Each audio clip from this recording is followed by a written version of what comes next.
If you are intimidated by making homemade bread, this is the recipe you're gonna wanna try. So to the bowl of my stand mixer, I'm gonna add in a 1/4 cup of sugar, 4½ teaspoons of yeast. I am doing a double batch. I always make 2 loaves at a time because we go through this so fast.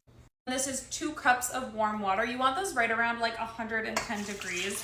Think warm to touch, but not too hot to where you're gonna damage the yeast. Give this a quick mix together, and then we're gonna let this sit for 10 minutes, and that will help our yeast like get nice and foamy. And now we just add in the rest of our ingredients. We need 4 tablespoons of oil. You want like a neutral oil. So this is avocado oil. You could also use like vegetable oil if you want, or even olive oil would probably be fine. But 4 tablespoons of oil.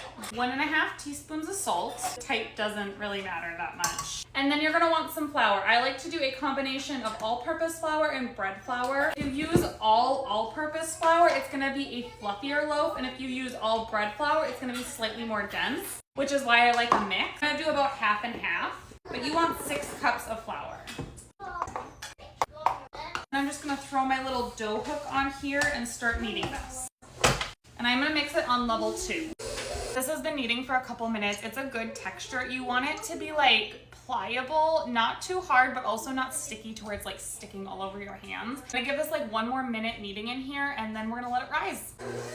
This is a really good consistency for the dough, but if yours is still sticky, just add a little bit more flour and mix it in. I put a little oil in here, and then I'm just gonna pop it back in the bowl and let it rise. Towel is going over this, and I'm gonna let it rise for an hour to an hour and 15 minutes. It should double in size. You're gonna wanna stick this in like a warm area. Think like by a window, somewhere that is like over 70 degrees. And my dough has doubled in size, so you just wanna kind of punch it down. I really like a stainless steel loaf pan. Make sure you spray them first. And then I divide this dough in half. It doesn't have to be perfect. I just eyeball it, something like that. We're just gonna kind of shape it into like an oval-ish shaped loaf. And these are gonna rise again, and they're gonna get more in the shape of bread as they rise. Just make like a log. It's not that serious. I'm gonna cover these back up for about another hour, and they're gonna double in size again. It has been about an hour, and these have doubled in size again. They're looking nice and puffy. These are gonna go in the oven for about like 23, 24 minutes each at 350 degrees.